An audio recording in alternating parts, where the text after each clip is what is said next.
Now, your brand story is something that you should really be working on from the day you open your business. And your brand story is going to evolve with you over time. The brand story is emotive.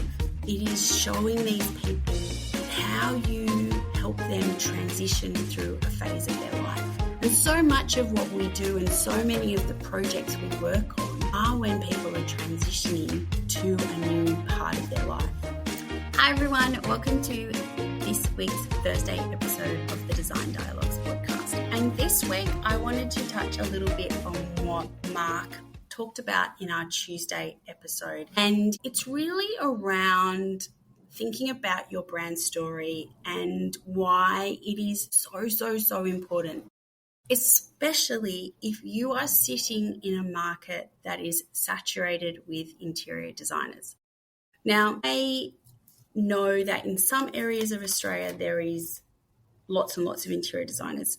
And then in some parts there is maybe one or two in a town in a more kind of rural and regional area.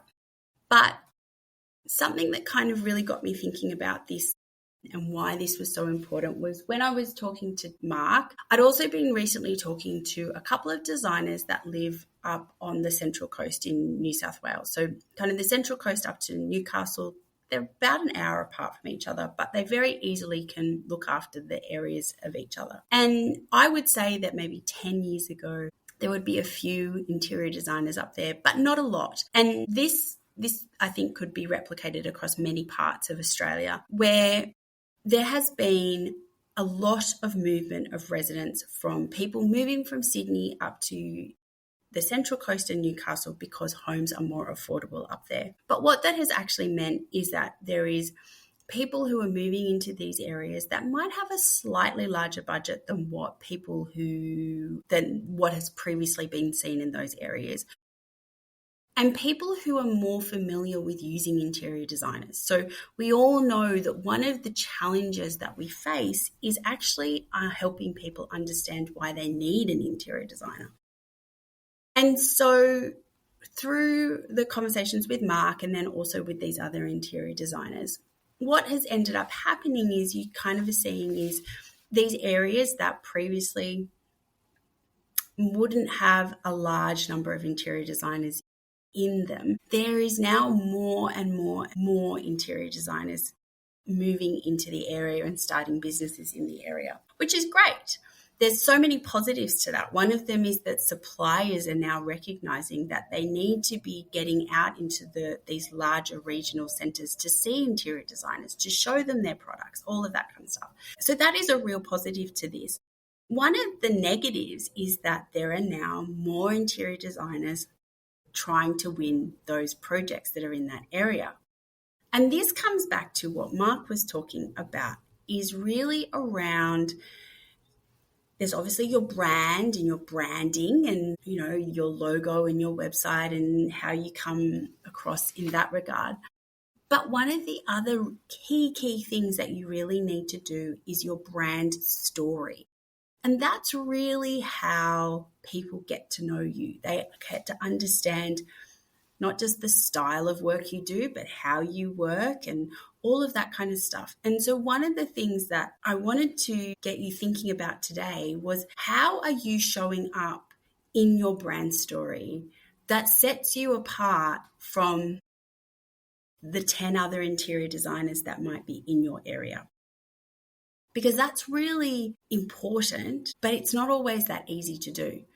If you think about it, interior designers, we should all have a relatively similar process. We should be taking a brief, putting together a concept, delivering that concept, fleshing it out, delivering detailed design documentation, and then executing on it. There's not a lot that we do different in that. We might have slightly different things. We might have slightly different offerings in terms of the services that we actually offer. Some of us might be more inclined to work on full kind of house renovations. Others of us might be more doing kind of, styling or decorative elements. But the process that we all take our clients on is pretty similar. So then how do we differentiate ourselves from the next 3 interior designers in the room? How are we telling our brand story so that we stand out from the crowd? Now, your brand story is something that you should really be working on from the day you open your business. And your brand story is going to evolve with you over time. Your brand story might be how you help young families growing who might be kind of, really stretching the limitations of the space they have available to them, and how you help them navigate that transition into a larger home.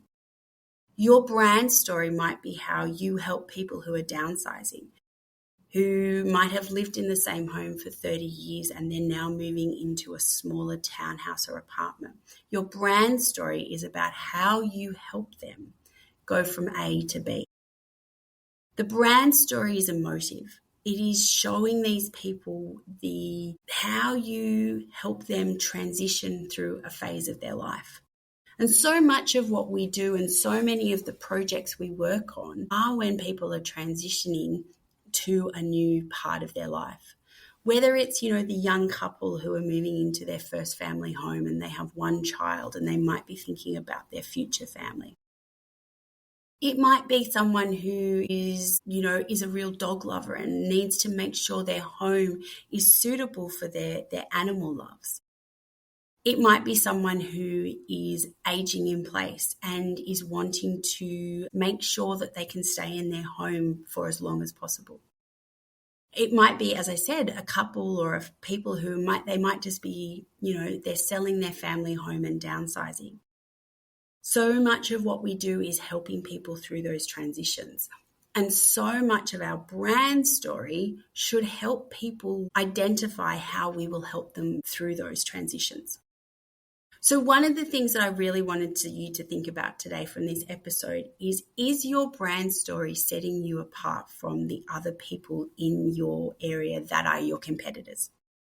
Now, there's going to be multiple ways that you can set yourselves apart. It might be on style, but style is not enough. It might be that, the next interior designer along has a really modern aesthetic and you have a really kind of classic coastal aesthetic.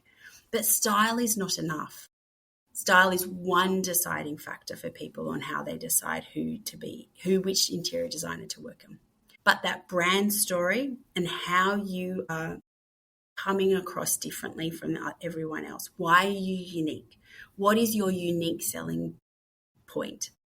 We talk about that. You hear that term thrown around when it comes to, objects, but really it's us as a service as well. How are we different from another interior designer?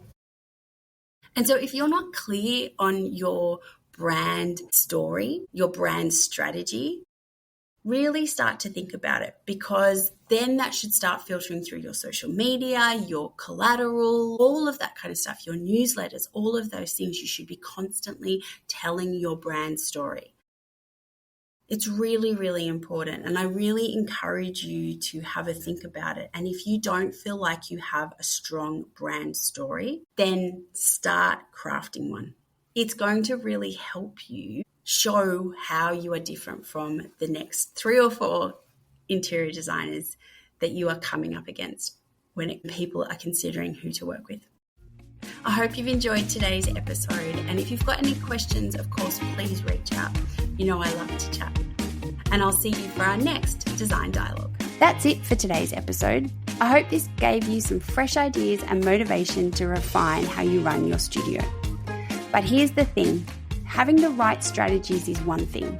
Actually implementing them is another.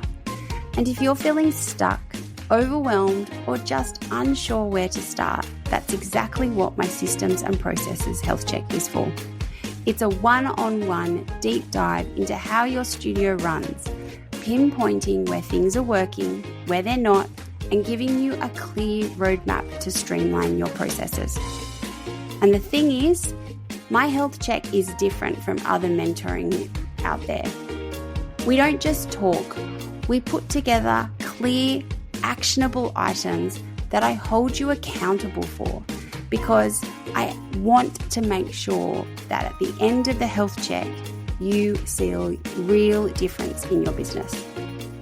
Imagine having a studio that runs smoothly, where you're in control, and where you can finally focus on the design work that you love. If that sounds like exactly what you need, head to the website to book in your health check today.